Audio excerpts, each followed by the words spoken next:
The press tour for the Acolyte has begun, and Harvey Weinstein's former assistant Leslye Headland is here to tell you about her Star Wars story. Also, Kathleen Kennedy is weighing in and calling all of the Star Wars fans all kinds of mean names just because they don't like the things that she makes. Let's talk about that on That Park Place.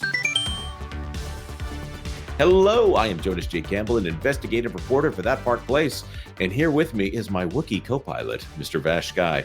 Vash, are you ready to punch it? Absolutely, and we're going straight in, baby. Right into the High Republic, right into the Acolyte. Oh boy. Could bounce off a star, or anything could happen. That's true. That's why we would never want to engage in light speed skipping. All these in-jokes must be so insufferable to people who don't know what we're talking about here. I wish you all bright suns as we start talking about what's actually going on. This one is from the New York Times. Leslye Headland hopes the Force is with the Acolyte. This is by Brooks Barnes. Look at that, Brooks Barnes. He's got glasses right there. He's a reporter from Los Angeles. Leslye Headland, there she is, a lifelong Star Wars fan, is the first woman to create a TV series for the franchise. I think that's like technically correct. It's the best kind of lie in that it's technically correct, although it kind of implies that women haven't been part of Star Wars from the start. Like, for instance, Marsha Lucas is responsible for most of what we like about Star Wars because she edited it from something that is not fantastic into the movie that we know today. She was responsible for killing Obi-Wan Kenobi, for instance, so he became a Force ghost, and that used the Force moment. Whatever.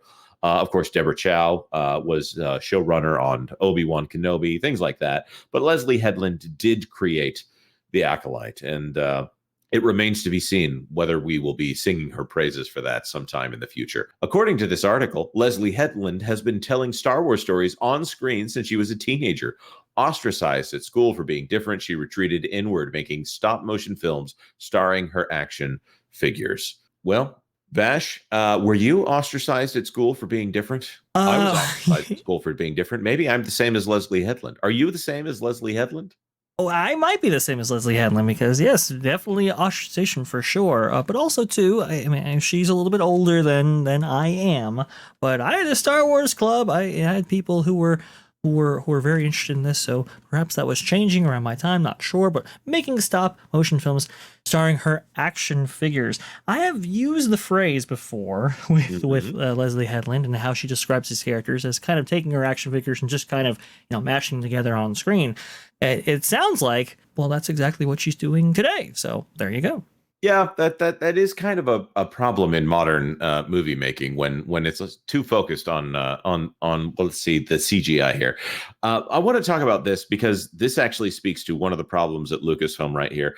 Without the context, and New York Times is not providing this context, it sounds different than what actually happened. I essentially cold called Lucasfilm, and after a lot of conversations, found myself pitching a show, utterly elated, my ultimate career goal, the culmination of my fandom, Hedland said. At the same time, I would be lying if I said I wasn't scared. There is so much pressure. It's extreme. I have never done anything this big before. Vash, we talked about this on another live stream, but I'm going to ask you again. What was going on when Leslye Headland was announced as the showrunner for the Acolyte? Well, I believe there was a hiring freeze, and they specifically weren't listening to any pitches from anywhere because of that. I think all decisions had to go through Bob Chapek at that point. So if you line up the timelines, there's some holes there or problems.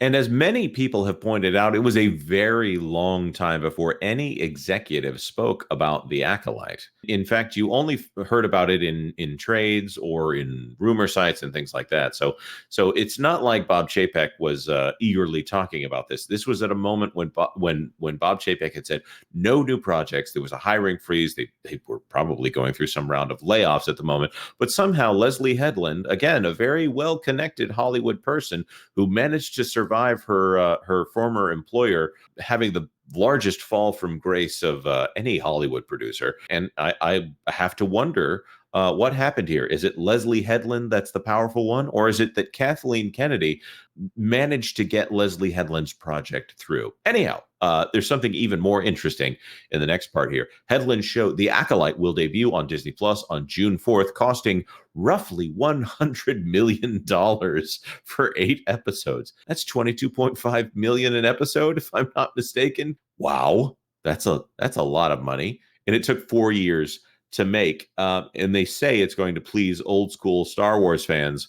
Why? Well, because it has mentions of dialogue. They sprinkled into the dialogue, "May the Force be with you," and I have a bad feeling about this very early on in the show. Bash, that's so much money right there, and That is a tremendous amount of money for what this is right here. I mean, again, even the very best of these shows are they are necessarily flashes in the pan unless they really get going and they can spawn off several series worth of sequels and so forth. $180 million. That's a lot. And honestly, we look at the cast and it wasn't like a what do you want to say? The Secret Invasion, right? Where you could say, well, Samuel Jackson cost this much, and we have some A-grade talent on here that necessarily would mandate that amount of money. That doesn't exist here. For all the talent that is in the show, these aren't headline actors. So that is tremendous. This is a big gamble by the Walt Disney Company and for Kathleen Kennedy. right, for that amount of money, they should be releasing something into theaters where they actually do make money. But instead, they're releasing this onto Disney Plus, where they made 47. Their biggest claim to fame from a financial standpoint is last quarter they made $47 million. Now they just have to make $14 billion more quarter after quarter after quarter in order to make back the money that they have spent on making this platform. Because they're if you aren't catching my meaning here, they're $14 billion in the hole at this point, not counting the full amount that they've actually spent, not counting the $70 billion to buy Fox. Anyways, we won't go into the dire state of Disney Plus any farther here. Here's another narrative they're adding in. At the same time, The Acolyte embraces what some people call the new Star Wars, an era defined by diversity and expansion beyond the Skywalker saga, which started with Disney's purchase of the franchise in 2012. That diversity is something that is very important to Disney. Amanda Stenberg stars as a dreadlocked warrior who has a complicated relationship with a Jedi Master, played by Lee Jung-jae from Squid Game in his first English-speaking role. Jodie Turner-Smith plays the lesbian leader of a regal coven of witches. They really like witches over there at Lucasfilm these days. Apparently. Yeah, that's right. While the Filipino-Canadian actor Manny Jacinto appears as a shadowy traitor. In one of her most action-oriented roles, Carrie-Anne Moss plays a steely Jedi named Master Indara. The Acolyte also breaks new ground behind the camera, while women have directed episodes of shows like The Mandalorian and Obi-Wan Kenobi. Actually, I'm pretty sure Deborah Chow was the showrunner on Obi-Wan Kenobi. Hedland, 43, is the first to create a Star Wars series. So they're very much pushing the idea that this is a diverse show, which, okay, that's fine. I don't really see a problem with the diversity or lack of diversity in the show. I know that's very important to some people. Vash, is this something that you think is going to get more butts in seats as far as watching this on Disney Plus? We have been proven time and time again that diversity by itself is just not enough to push these franchises forward. You have to have good story. And honestly, I think with a Star Wars story, that has to start with continuity. And the article does make reference to, oh, well, they have answers to continuity questions and so forth. These are just the crazy fans that can't accept anything new. And it's like, well, hold on a second. There are established rules in this universe that have been set up for over 4 decades now. That people have, ideas in their head on what those are. Which, by the way, Leslye Headland actually refers to that. She says, "Oh, well, I've been in that position where something is brought forward to canon and that you don't necessarily personally agree with it." What is she talking about right there? She's not talking about, J.J. Abrams and The Force Awakens and Rian Johnson's Last Jedi. No, she's talking about George Lucas's own creations right there. She's talking about Phantom Menace, the prequels, and so forth. That's what she's talking about when she references that. And now she wants to work, sort of tied to that era in the form of the High Republic and just kind of upend it a little bit. And we'll see what story reasons they provide, but a lot of fans simply aren't convinced. And this is a world built on consistency. So when you upend that in this way, well, we know what happens in the cases like, I don't know, Holdo maneuvers and so forth. Yeah. Well, the hold on maneuver, all I can say is it looked real pretty, but when you think about what it said, it just kind of breaks the brain. It breaks canon. Like, why would you need a Death Star run if you can't just run a starship through hyperspace through it? Now, Exactly. as far as canon goes, this is interesting. Leslye wanted this show to be accessible. No homework needed before watching, says Jocelyn Bio, the Ghanaian American writer. Agana Ayan. I'm sorry, I don't know exactly how to pronounce the adjective here. Hedland added Bio to the writing team for the Acolyte specifically because Bio was not a Star Wars devotee. She asked me what I knew about Star Wars, and my answer was Harrison Ford runs around in space with a giant dog. And Leslye said, "You're hired." Isn't that literally the meme?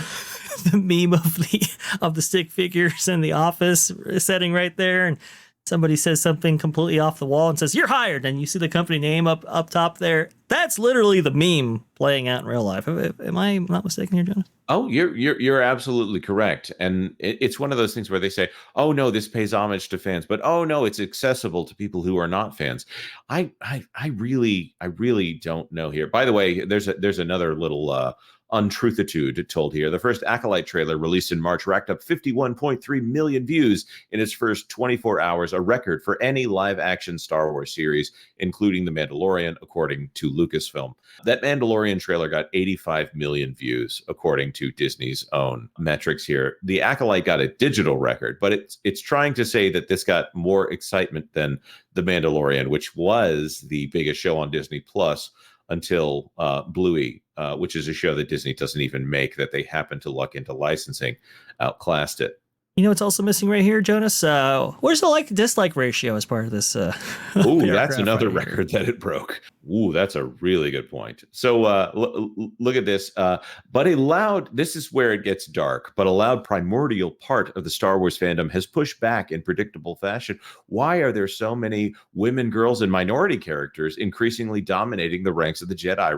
Reads a comment on the Acolyte trailer, with others expressing similar worldview. And they go into this whole thing about them attacking Daisy Ridley, attacking Kelly Marie Tran, attacking Kathleen Kennedy, and the guys from South Park doing a parody of Kathleen Kennedy that says that's answer to everything is put a chick in it, make her lame and gay. And I think that has just enough truth in it that it rings true with fans that Daisy Ridley's character is straight, but it seems that Disney can get a little one note these days as far as diversity goes. That in fact it's not really diversity when it's the same thing over and over and over again. But what we want to talk about is Kathleen Kennedy and her support of the Acolyte. In a brief telephone interview, Kennedy's support for the Acolyte was steadfast.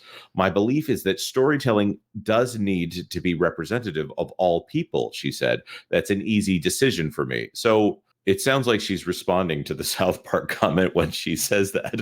Operating within these giant franchises now with social media and the level of expectation, it's terrifying, Kennedy continued. Apparently not terrifying enough in order to make some entertaining films. I think Leslye has struggled a little bit with it. I think a lot of the women who step into Star Wars struggle with this a bit more because of the fan base being so male dominated. They sometimes get attacked in ways that can be quite personal. Hedland has tried to limit her exposure to the online conversation, both good and bad, instead relying on friends for weather reports. I would be very interested to find out which ones she's getting at here. Here's a fabulous one. Rian Johnson, who directed The Last Jedi, told the New York Times in 2017 that he didn't even try to put his own stamp on the franchise. It would be bad news if you came into this saying, "How do I make this mine?" he said. That's a painful statement right there. Vash, have you ever gotten the impression that Rian Johnson didn't try to make The Last Jedi different than everything else that Star Wars has ever been? Now I gotta say something, because this is just ridiculous. Of course he tried to put his own spin on the Star Wars franchise. That was very, very evident and clear. Even in the face of it being part of a trilogy and going, hey, you know what? All these characters that we might necessarily need for the next one, or all these setups that we were setting up in J.J. Abrams' Force Awakens right here. we're going to go ahead and cast those all aside because I want to put my own stamp on it. Throw them over your shoulder, right at the start of the film.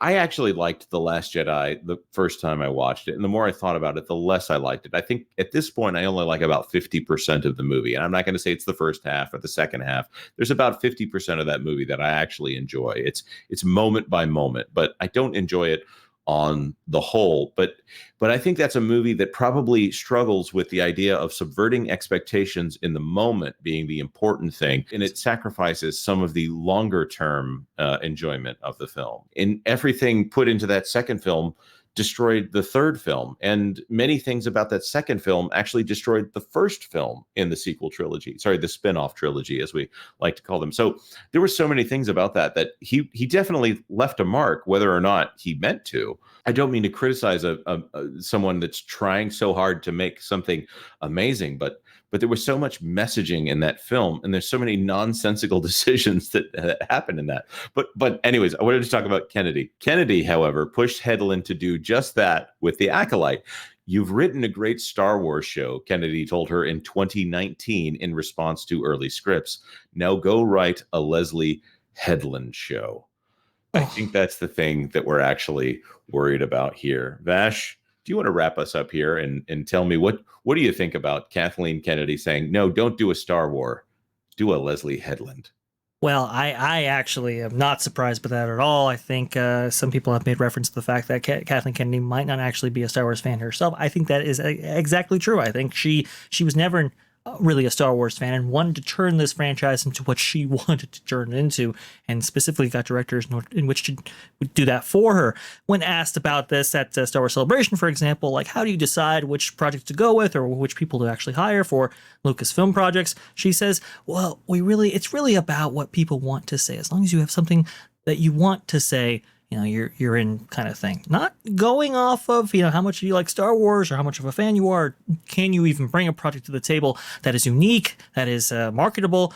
None of those things. It was about the message. Now, I'm going to have to push back on her as well on the comment of necessarily being attacked for being females when they're brought into the Star Wars universe. I don't remember anybody criticizing Carrie Fisher both before she passed or after because she was just a female. She was one of the most beloved characters on the planet. She still is one of the most beloved characters. Yeah. When you look at Bryce Dallas Howard, I remember a lot of people praising what she had brought to the franchise. Deborah Chow as well.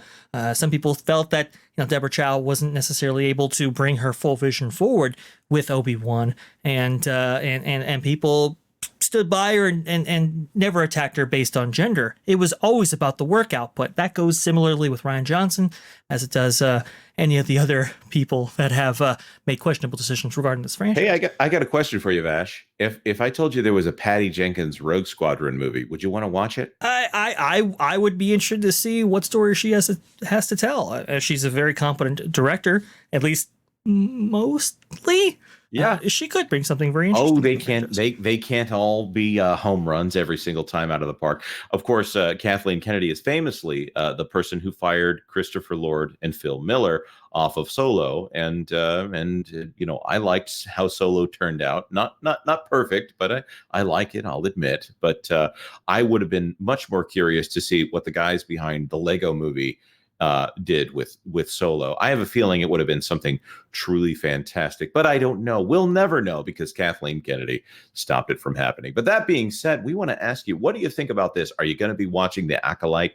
Are you perhaps a Leslye Headland fan just waiting to find out that that's what you are? You just don't know it yet? Let us know your thoughts in the comment section down below. Of course, like this video if you like this video, and if you could consider it, we would really like it if you could subscribe to this channel that is almost to 15,000 subscribers, or maybe it is now. If it is, send me a DM on Twitter and let me know, if you subscribe to this channel, for all the news that should be fun. Thanks for watching That Park Plays News. For more information, consider checking out www.thatparkplace.com. And don't forget to subscribe, share, like, and send this out on your favorite social media accounts.